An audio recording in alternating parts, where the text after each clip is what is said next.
ఏంటి కిరణ్? నువ్వు నాకు ఇచ్చేటప్పుడు అప్పు చేపించావా? నాకు మళ్ళీ ఇవాళ కిరణ్ ఇప్పించావా? అవును. ఎప్పుడు నాకు డబ్బులు ఇచ్చేటప్పుడు నీకు అప్పు ఇస్తున్నా చెప్పావా? చూపించి రాసుకుని డబ్బులు ఇస్తుంది. నీకు నువ్వు అడుక్కుంటే నాకు ఈ ప్రాబ్లం ఉంది, ఆ ప్రాబ్లం ఉంది, కారు కొనాలి, ప్రెస్టేజ్ డౌన్ అవుతుంది అని చెప్తేనే నేను అప్పులు చేసి మరి ఇచ్చా. రాయలేదు కిరణ్, రాయలేదు కిరణ్, నీ పైన నమ్మకంతో రాయలేదు. కానీ నువ్వు మోసం చేస్తావని తెలియదు కిరణ్ నాకు. పిలిపించుకొని సిగ్గు లేకుండా వివరాలు కనుక్కుని నువ్వు మోసం. పోయి నా గురించి చెప్పి అవును అవును అవును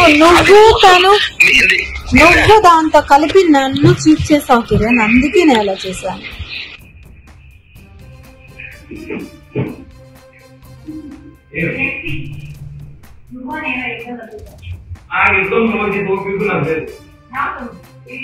నేను చెప్పాను కదా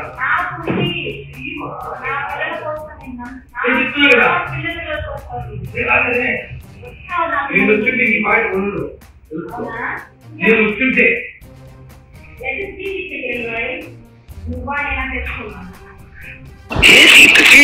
ఇప్పుడు మమ్మల్ని చేసినంత మాత్రం నువ్వేమైనా బాగున్నావా? నువ్వేమైనా బాగుపడినావా? సరే ఇప్పుడు ఇంత ఓవర్ యాక్షన్ తిరిగినావు, ఈశ్వరుడు అనుకున్నావు, వాడు ఎవడనుకున్నావు, వాళ్ళ నేను ఒక్కరిని కొనాల్సిన అవసరం లేదు. నువ్వేమైనా బాగుపడినావు? నేను ఒకరిని కొనాల్సిన అవసరం లేదు కిరణ్. ఇప్పుడు నువ్వేమైనా లక్షణం ఉండవా? నాకు వ్యక్తి అప్డేట్ ఇస్తుంది. నువ్వు ఏం చేస్తావు, నీ ఆఫీస్ ఏమైంది, నీ వ్యాపారం ఏమైంది, నీ మహేష్ వ్యాపారం ఏమైంది, నీ లైఫ్ ఏమైంది, ఎవ్రీథింగ్ అది తెలుసుకో. నువ్వే కదా అన్ని చేస్తున్నావు. నీ బెంగళూరులో కేసులు, నీ ముంబైలో కేసులు, హైదరాబాద్ లో కేసులు. దేవుడు ఉన్నాడు. ఇప్పుడు దేవుడు పనిష్మెంట్ ఇచ్చాడు. దేవుడు ఉన్నాడు నిజంగానే.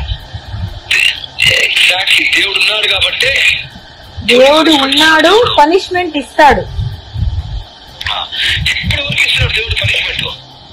రాబోయే కాలంలో ఎవరికి ఇస్తాడు పనిష్మెంట్? కాబోయే కాలము, ఈ వర్షాకాలము, ఎండాకాలము, ఈ సినిమా కాలాలు చాలా ఇస్తాడు కిరణ్ రాయలు. 40 సంవత్సరాల్లో చేసిన పాపాలకి దేవుడు నేనేం పాపాలు చేయలేదు కిరణ్, నేను న్యాయమే చేశా. నేను న్యాయమే చేశాను. నేను ఎవ్వరికి అన్యాయం చేయలేదు కిరణ్. నేను ఎవరిని మోసం చెయ్యలేదు. నువ్వు చేసింది మోసం నన్ను కిరణ్. నువ్వు మాట్లాడద్దు, నీకు మాట్లాడే రైట్స్ లేవు అసలు.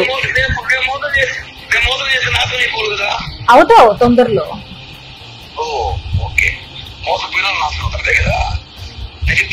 మోసపోయాను, మోసం చేసావు నన్ను.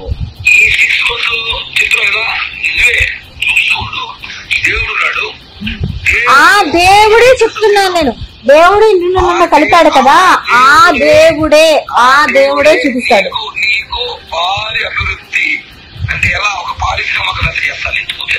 ఓకే డాన్, నా కాల్ చేయదు కిరణ్.